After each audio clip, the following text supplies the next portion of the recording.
బయటి వారికి తండ్రికి తేడా.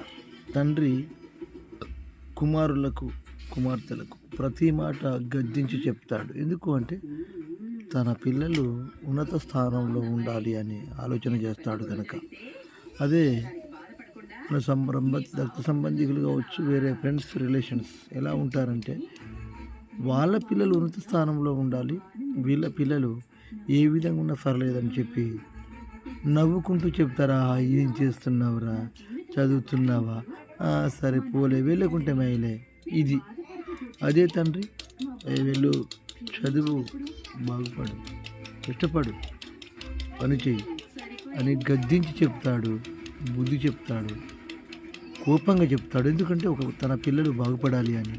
నవ్వుకుంటూ చెప్పేవారు, పరాయి వారు చెప్పే మాటలు పిల్లలు నమ్మకండి.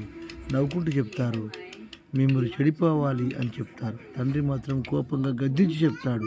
ఎందుకంటే తన పిల్లలు బాగుపడాలి, ఉన్నత స్థానంలో ఉండాలి అని చెప్తారు. ఇది వాస్తవం.